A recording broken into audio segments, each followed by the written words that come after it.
GKFX Prime presents the Market Analysis Webinar. Hello everybody, welcome to another edition of the weekly webinar. And so today's plan, as normal, is to cover some of the major markets interested by clients, and so that includes indices, like you can see the Nasdaq in front of you, the Nasdaq 100 rather, but also some major currency pairs and commodities and a bit of crypto as well. The reason I've got this Nasdaq chart up on the screen is that we saw some big moves in the stock market last week, some big moves in tech stocks, and you can see this is a daily candlestick chart, and last week has seen some of the biggest down moves we've seen in the stock market really since the big drop off in March, which doesn't look so big now when you see the subsequent rally. Let's have a look at the weekly chart. And you can see, obviously, this is our long-running bull market in the Nasdaq, and this was the latest run. This was the drop in March, which obviously at the time was devastating, at 25% pullback in the market. But obviously, what's happened since has been pretty crazy on the Nasdaq, and we've been getting a little bit of color in the last few days about exactly what's been going on. Some pretty unusual trading activities, particularly in the options market, involving Japanese conglomerate SoftBank, as well as just a general craze from traders to buy up these tech stocks and call options on these tech stocks, has really been pushing the market higher. So let's see if the last few days of last week actually starts a bigger unwind. And so that's why I've got this chart on here, just to sort of demonstrate that technically speaking, we've just about held on to this trend for the time being. So you can see there's a tidy little trend line through these through the recent rally, and there's the 50-day moving average just underneath. So for the time being, we've held on. Will we continue to hold on? Well, I have my doubts, but it's best not to try and foretell these things. I think probably purely on the basis of the extent of this decline, we probably get a good rebound, if not from this trend line, somewhere either at like these highs where I've just drawn it through, which is basically where we bounced before, could be the low, could be these lows down here. I suspect probably, given this is the start of a new week, Wall Street's obviously off today, so we're not going to get any trading. Sorry, Wall Street's off on Monday, so we're not going to get any activity on Monday. But come Tuesday, that's when we could see an acceleration of this decline or a rebound. I suspect a bit of a rebound, and if we get a sort of optimum size rebound, then we can go down to the 4-hour chart, and we can look at the 50% retracement comes in basically where these little intraday highs were before on a 4-hourly basis. Or if we get higher than that, then it's basically where we took out the low, which kind of characterizes it. So here's a series of higher highs and higher lows. Here we made a higher high, then we made a lower high, and then obviously we took out this low, made a lower low, and fell pretty dramatically straight down to basically that 50%, what was eventually the 50% pullback zone. So I'll be looking to that 50, or I'd be looking higher up at that first low as places this pullback, any bounce back could get to. But then I think given the extent of this decline, I'd expect a bit more downside here as people get a bit unnerved. But who knows? Because obviously the trend to date has been pretty huge, and maybe this was just blowing off some steam before the trend continues. So I think that's the way to think of things, is that the trend is still on for now, but just be mindful of opportunities to go short if we get a bit of a bounce. Okay, so that's the Nasdaq out of the way. Let's go through our normal markets that we like to cover here. This is the euro. So I said last week, and I think it's proved generally to be the case, is that we've had another pullback from the 120 level, basically from the top of the channel, and we've come right down pretty neatly down to the bottom of the channel. Did a little bit of readjustment on where the channel was, so you can see that kind of was the channel before. We're still roughly in that, but if you kind of forget that first low and stop paying attention to the more recent lows, you can kind of come up with a fairly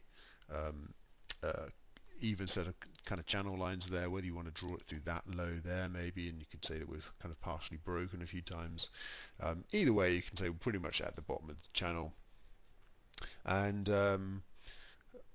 you know, I said before that it was a bit unusual that the channel is rising, and I can see a possible break to the downside. And then last week we obviously had this big risk-off move in markets, which is good for the dollar as a haven. And then we also had the ECB jawboning the euro lower, saying that the euro-dollar exchange rate does matter. That was what Chief Economist Philip Lane said.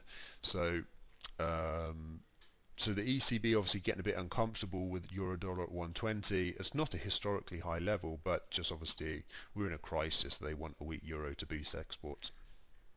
So maybe that fundamental backdrop, depending on maybe if we get the rebound in stock markets, we might get a rebound in the euro too. But if risk turns off, we've got to get more strength in the dollar and more weakness in stock markets, and that could be the trigger to break this rising channel.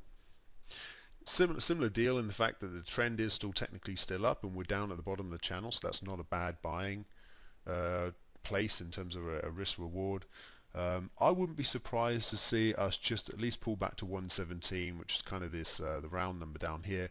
Wouldn't necessarily mean the uptrend is completely out of whack, because you know it's a pretty decent area of support just going through here based on these old lows.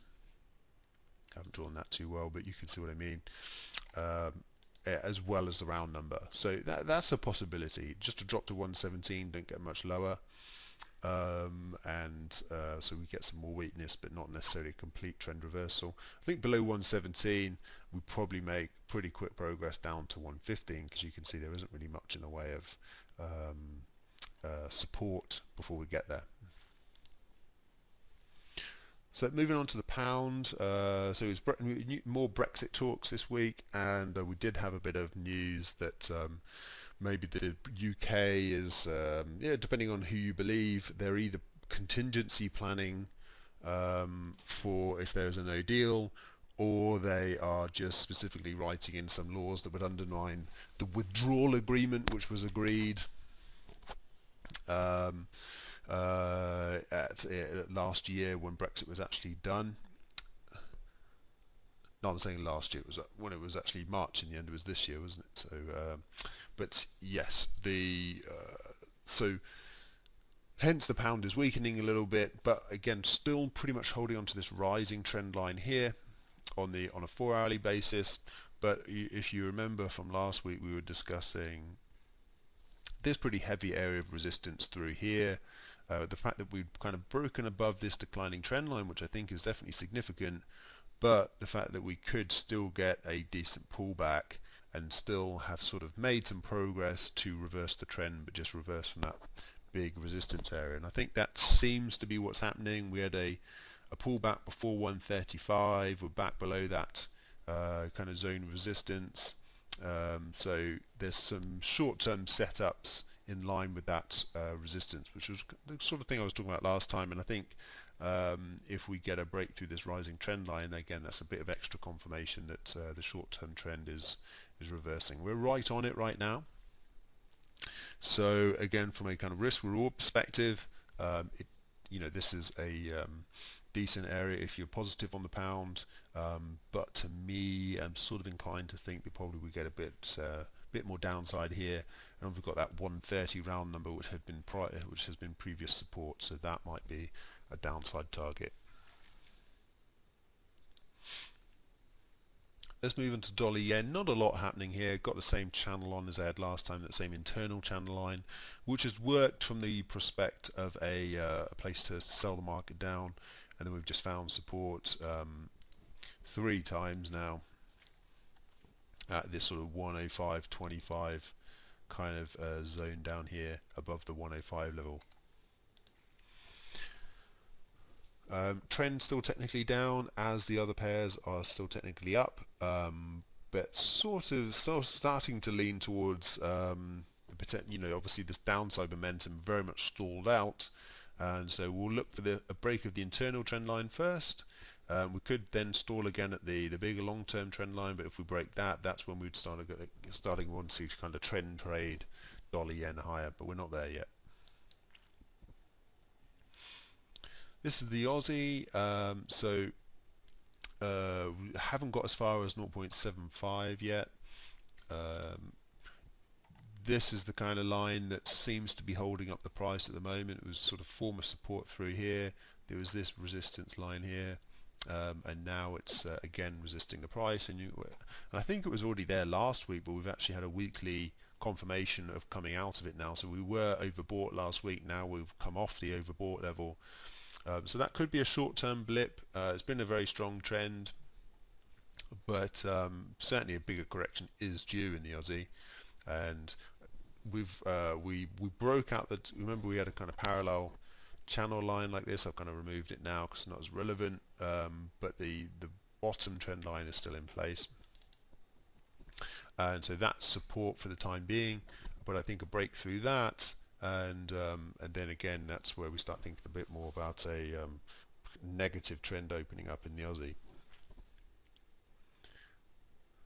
For now, the fact that you can see this is characteristic of an uptrend, whereby we basically don't ever drop into oversold territory. So if we get a drop down to the trend line and we go oversold, probably we get a bounce from the trend line, but I would suspect we don't take out the previous high and we roll over again. So that a drop into the first drop into oversold, down towards the trend line, that would be a clue to me that this uptrend in the Aussie is reversing, and then I'd look for some strength to sell into. Maybe we just hold this support level right here, and we don't even get down to the trend line, in which case this uptrend can continue.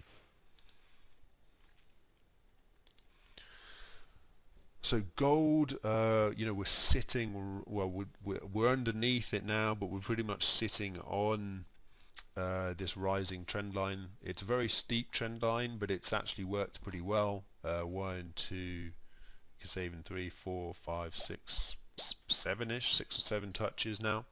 And there's not a very easy to draw triangle top. The highs don't really match up, but if you just draw a trend line through those two highs there, you can pretty much see that we're in a kind of triangle consolidation here, and at the moment it looks like we're kind of edging to the downside of it, but we're still above the moving average. We're still above 1900, so there's still some hope here for gold, but it does sort of look like we might be due a bit of a downside correction here. So I think it's fairly straightforward. One thing that gives me pause for thought is that we are below this below this trend line, but there hasn't been a whole host of selling while below it. I mean, that could be low volumes due to the fact that US markets are closed, or it could be that actually sellers aren't so enthusiastic, and maybe actually a break above the declining trend line here is what we need to be looking out for a resumption of the uptrend.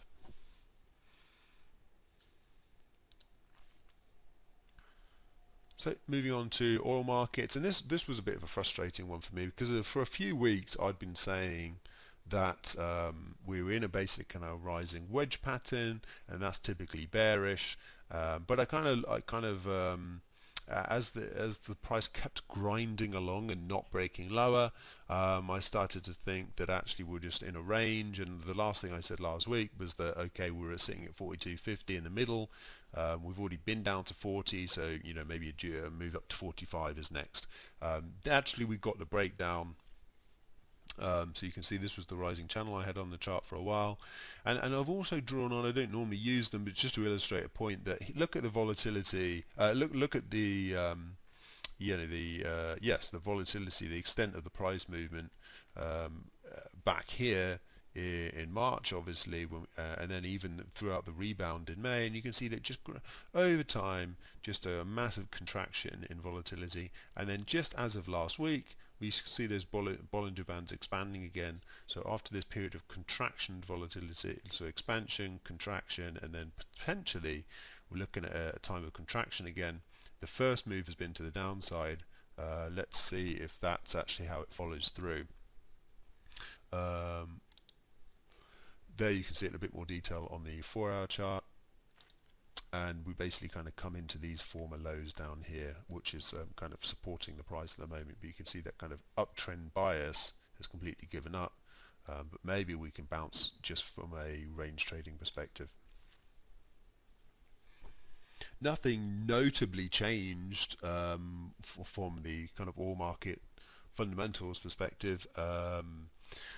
Just the main driver still is that the coronavirus keeps pulling down the global economy, but the vaccine news is actually generally positive. From that perspective, you could stay bullish if you believe that the fundamentals have been driving it. But if you're just looking at expansion of volatility, and that often happens to the downside, and that's a reason in itself. Even if you're generally still bullish on oil, you could see a pullback to deeper levels. The big one is for me is when we hit this kind of high through here, and that's around 30. So 40 down to 30, that would obviously be a 25% drop. So let's see if something like that can happen. I certainly wouldn't write it off in these markets.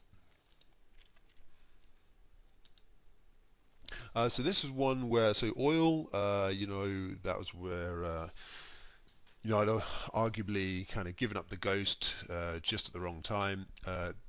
Bitcoin, however, called this pretty well.